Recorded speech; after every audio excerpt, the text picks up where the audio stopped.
ઓલામાં ન થાય. સમયની સાથે હાલવું જરૂરી છે, પણ સમયમાં પછી આપણું પરંપરા ન ભૂલાઈ જાય, એથી બહાર તો ન જવાય ને.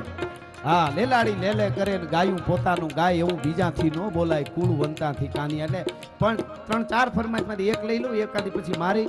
સમય પ્રમાણે આપણે બાપાને અંજલિ દેવા મળ્યા છે, એટલે સંતની એકાદી વાત, કારણ કે પ્રસંગી છે આ તો, મારો મૂળ વિષય મુદ્દો. પણ જો કે આ બધી સંસ્કૃતિની વાતો છે એટલે હાલે. પણ એક ભીમસિંહ ડોડિયા, મેવાડની ધરા, હિન્દવો શાલિગ્રામ, મહારાણો પ્રતાપ અને રાણાને રણમાં જેથી ઘેરાણો ઘમસાણ, તેદી અંગ આડા લઈ આપિયા જંગમાં ઝાલા. રાણ ઝાલા માનસિંહે જેના માટે પ્રાણ આપી દીધા, એનું પણ મેં એક ગીત લખ્યું છે, પણ એ સમયે હું ક્યારેક કહીશ. ભીલોએ પણ બહુ એના માટે બલિદાન આપ્યા, એટલે ભીલ રાણા પણ કહેવાય. જેને જેને બલિદાન દીધા એને આ મારે તમારે યાદ કરવા પડે. કેવા ભીલો હશે, ખારા હારા મેન માટિયા કહેવાતા, જેને બબે મૂછ ઉપર લીંબુ લટકતા હતા. ઈ પણ અમુક અકબરની સેના વયા ગયા હતા, ઇતિહાસ સાક્ષી પૂરે છે. પણ તેથી વનના જંગલની માલિકો રહેવા વાળા, પશુઓની ખાલ પહેરવા વાળા અમુક ભીલો હતા ને, ઈ એમ કહેતા હતા કે હે રાણાજી, એક છેલ્લું લોહીનું બૂંદ હશે શરીરમાં, ત્યાં સુધી અમે તમારો સાથ નહીં છોડીએ. અમારી સંસ્કૃતિ અમને ના પાડે, અમારા સંસ્કાર અમને ના પાડે. એટલે પૂંજા ભીલથી લઈ અને બધાય તો એવી રીતે એક ભીમસિંહ ડોડિયા નામનો રાજપૂત મહારાણા પ્રતાપના માટે મરી જાઉં, મરી જાઉં, મરી જાઉં, કપાઈ જાઉં, એટલો એને પોરો હતો. ક્યારે કપાઈ જાઉં, મહારાણા માટે મરી જાઉં. અને જ્યારે માનસિંહ એને મળવા માટે, મહારાણાને સમજાવવા માટે આવે છે કે તમે મિત્રતા કરી લ્યો. આમ તો ઘણી વખત આપણે વાત થાય ને કે સલામ કરી લે, એવું અકબરે કીધું ને, એવું કઈ છે જ નહીં. મેં હમણાં શરૂઆતમાં તમને કીધું કે લોકડાઉન પછી જે હું બોલીશ ને એ બધું પેલા કદાચ મેં અમુક વાત કરીએ છીએ, પણ હવે એ આમ એટલી આમ જ હોય. અને એવી રીતે મેં જોયું છે કે આ ઇતિહાસમાં આમ લખ્યું છે, આમાં આમ લખ્યું છે, તો આમાં આમ લખ્યું છે. હવે આ ત્રણનું તારણ કાઢવાનું, ત્રણે કોણ કોનું સમકાલીન હતું, આ આના પછી લખાણું, અને એ બધાએ તારણ કાઢીને વચમાં પછી સાચી વાત રજૂ કરવાની. એ રીતે હું કરું. અને એને એ મનાવવા માટે આવે છે. એટલે હું ઈ તમને કહેવા જઈ રહ્યો છું, કોઈ દિવસ એવું મહારાણા પ્રતાપને અકબર બાદશાહે કીધું જ નથી કે મને સલામ કહે. એમ કીધું કે એકવાર અહીં આવીને મારી હારો હાર, મારા સિંહાસનમાં હું બેહું એમ તને ઊંચો હારો હાર બેહારું, પણ દિલ્હી ખાલી આવી જાય એકવાર, એટલે તને તારું મેવાડ હું આપી દઉં, અને આપણે મિત્ર થઈને રહેવું આપણે. છતાંય એને કીધું ખાઈ સિંહ ઘાસના 1000 દિન ભૂખે મરે, ચાતક પિયેના વારી સર સરી તાનકો. બને નહીં. હવે સિસોદિયા કોઈ દી દિલ્હી ન આવી, અને છેલ્લે મારા કેસરીસિંહ સોદા નામના ચારણે એ છેલ્લા ફતેહસિંહજીને સમજાવ્યું હતું. એ વાત વધારે લાંબી થઈ જાય, પણ હવે મને એક પછી એક આમને ઉભરા આવતા જાય છે. એટલે એ 13 દુઆ લખાતા, ચુવટિયા કરીને, એમ ચીપટિયા ચુવટિયા કેવું કઈક રાજસ્થાનમાં કહેવાય, ચુગટિયારા ચૌટા. એટલે આપણે જેમ ગુજરાતીમાં કેમ કે ભાઈ સીટકોળી ભરીને સમજાય હોય, ચુગટિયારા ચૌટા એવા 13 દુઆ લખ્યા. હવે અંગ્રેજ લોર્ડ બહુ મોટો સાહેબ, એને દિલ્હીમાં જે અકબર બાદશાહની કચેરી જે તે વખતે ભરાતી હતી, એ જ જગ્યાએ દિલ્હીની માલિકો એને એ અંગ્રેજ લોર્ડે મોટા મોટા રજવાડાઓને બધાને સન્માન રાખ્યા, અને એને કોઈને કોઈ એવોર્ડ આપવાના. તો બધાય કરતા હારામાં હારો ઊંચો એવોર્ડ ઉદયપુર મહારાજ ફતેહસિંહજીને આપવાનો, અને સ્ટાર ઓફ ઇન્ડિયાનો એવોર્ડ, સ્ટાર ઓફ ઇન્ડિયા. અને બધાને બોલાવ્યા હતા. લાગણી આને બીજું વટ બધું ખરું, પણ લાગણી એવી કે ભાઈ મારું સન્માન કરે છે, ઉદયપુર મહારાજને એમ થયું મારું સન્માન કરે છે, તો એમાં જવામાં શું વાંધો. અને ત્યાંથી પોતાની રાજની સ્પેશિયલ ટ્રેન હોય, અને ચંદુભાઈ રાજદીપસિંહભાઈ ટ્રેનમાં અહીંથી નીકળી ગયા, અને અમારા ચારણ કવિને ખબર પડી કેસરીસિંહજીને કે આ તો દિલ્હી જાય છે. ઓલાને ફોટા પાડીને વિડિયા બતાવતા દુનિયાને કે જે રાણાઓ પેઢીઓથી દિલ્હી નહોતા આવ્યા, એને લોર્ડ કે હું કચેરીમાં લઈ આવ્યો છું, એમ એકવાર એને ઈ દેખાડવું હતું દુનિયાને. અને મહારાજને કઈ મગજમાં ન આવ્યું, એને કે સ્ટાર ઓફ ઇન્ડિયાનો એવોર્ડ દેવા બોલાવે ને, આપણે ક્યાં ગુલામી કરવા જઈએ.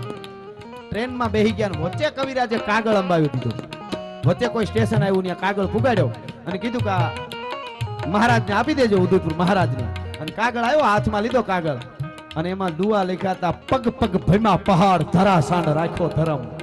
પગ પગ ભયમાં પહાડ, એ રાણા, એ ફતેહસિંહ, હે ઉદયપુર મહારાજ, તારા દાદા કુળે પગ પગ પહાડો ભયમાં, અને વર્ષો સુધી પાણાના ઓશિકા કરીને હુતા પણ અકબરને મળવા દિલ્હી એકેય વાર ન આવ્યા. અકબર કહેતો હતો એક વાર દિલ્હી આવી જા, પર કોઈ યુદ્ધ નથી કરવું મારે. પગ પગ ભયમાં પહાડ ધરા સાંડ રાખ્યો ધરમ ઈણસુ મહારાજ આજ હુઓ હૃદય હિંદરો. મહારાણો પ્રતાપ એટલે હિંદનો હૃદય છે. એવા આગે આગે વાજતા હિંદ હડારા સુર અબ જુઓ મેવાડ પત બનને જાય હજૂર. ઈ કે હિંદ હડારા સુર તારી આગળ તો ત્રાહન ઠોલ વાગતા હોય, સન્માન થતા હોય, તારી પાસે બધા મળવા આવતા હોય, અને તું દિલ્હી જાશો એક દુઓ બીજો દુઓ ત્રીજો દુઓ પણ પૂજાઓ મીડી ફરક ફરક થવા. હાયા વાહ કવિરાજ, વાહ કવિરાજ. આજ મારા બાપ દાદાની આબરૂ રાખી મારી ભૂલ થઈ જાત ને હું દિલ્હી વયો જાત. હો ફતેહસિંહજીએ કીધું. અને દિલ્હી ટ્રેનમાં ગયા ખરા, પણ દિલ્હી ટ્રેનમાં ઉતરીને બીજી ટ્રેન પકડી લીધી. જે કચેરીમાં જે જવાનું હતું ત્યાં ફતેહસિંહજી એમ કે અમુક તો જગ્યાએ એવું લખ્યું છે કે અડધેથી પાછા વળ્યા, અમુક ઠેઠથી, પણ ટૂંકમાં ત્યાંથી વળી ગયા અને ત્યાં ગયા નહીં. અને લોર્ડને અંગ્રેજને ખબર પડી કેસરી સિંહજી અને એના આખા પરિવારને એના ઉપર એટલા ગુના નાખી દીધા. એ તો ગરાહદાર હતા રાજસ્થાનમાં, એના ગરાહ જોટવી લીધા, જેલમાં નાખ્યા. છેલ્લે એના દીકરા પ્રતાપસિંહને ફાંસી દીધી. ઇતિહાસ બહુ જબરો છે અમારા એ ચારણના બલિદાનનો આખો. પણ એનું કારણ આ હતું કે રાજપૂતને લોર્ડને ઈ અંગ્રેજને વહેમું લાગ્યું કે આ ચારણનું નિકંદન કુળ આખાનું કાઢી નાખી, કે આ એકને કારણે ફતેહસિંહ અહીં નો આવ્યો, નકર મારે દુનિયાને દેખાડવું. જે અકબર બાદશાહ નો કરી ગયો એ અંગ્રેજ કે મારે કરવું છે, પણ એને ત્યાં નો જવા દીધો, એટલે નો જવા દીધો.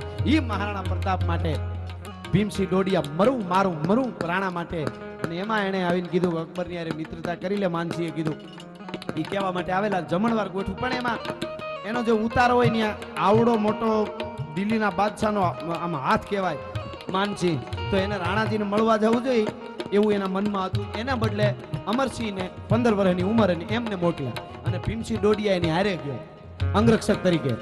અને અમરસિંહ મળ્યા એટલે કીધું કે રાણાજી પોતે નો આવ્યા, હું કોણ છું, હું માનસિંહ છું, અને મને મળવા રાણાજી નો આવે, હું અહીં સુધી આવું શું પોતાને સમજે છે.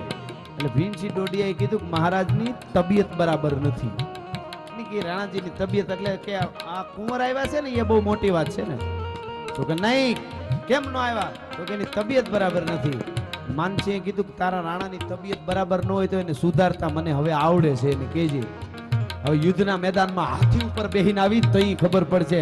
તેથી ભીમસિંહ ડોડિયાએ કીધું કે જે હાથી ઉપર બેહીને આવે માનસિંહ, અને ઈ હાથીને ઊભો ન ચીરી નાખું તો હું રાજપૂતના પેટનો નહીં, આ મારી પ્રતિજ્ઞા છે. અને ઈ એના ઉપર વાર થઈ યુદ્ધના મેદાનમાં હાથી ઉપર બેહીને આવ્યો તો હાથીને મારી નાખ્યો ભીમસિંહ ડોડિયાએ. પણ માનસિંહમાંથી બચીની વખતે રહી ગયો તો આખી વાત જબરી છે. પણ તું જે હાથી ઉપર બેહીને આવી હાથીને ઊભો ન ચીરી નાખું તો હું ભીમસિંહ ડોડિયા નહીં, ઈ આ કીધેલું. અને પછી મહારાણા તો એને મળ્યા જ નહીં કે તું મને વહટી કરવા માટે આવતો, હું રાણોજી છું એમ ન મળો, મારો દીકરો અમર આવે એ બહુ મોટી વાત કહેવાય. એટલે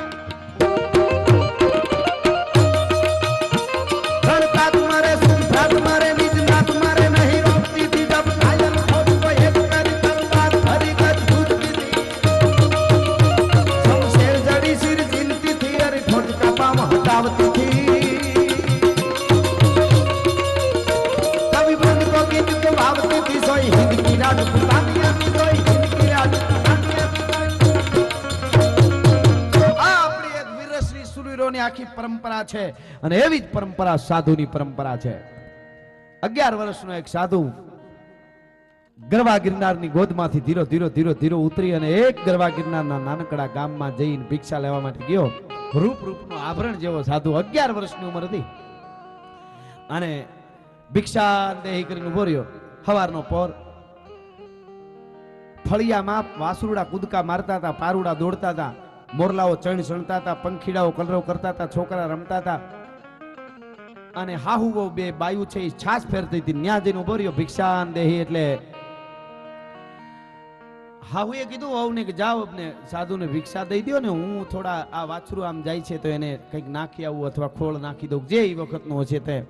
એ ડોહી આમ ભાઈ ગયા ભિક્ષાનું જે કાંઈ લેવા માટે જાય બાઈ વહુ, એની પેલા સાધુની સામે જોયું, એવો રૂપાળો સાધુ, રૂડિયું આંખ્યું, એટલે એને માપ દીકરાને જેવો ભાવ જાગ્યો કે સાધુ કેવો જોગી રૂડો છે, જોગી કેવો રૂપાળો છે, અને એની આંખું કેવી રૂડી છે, માં તરીકેનો ભાવ જાગ્યો. એટલે એને કીધું હું ભિક્ષા તો તને આપીશ, પણ જોગી भिक्षा के बदले में तू मुझे क्या देगा, तू मने शू आपीस? कि मैया जो चाहिए वो मांग ले, मैं भारत का साधु हूं, संत हूं, सन्यासी हूं, जो चाहिए वो मांग ले। नहीं, सच में देगा? कि हाँ हाँ दे दूंगा, चाहिए वो मांग लो भैया। कि तो बेटा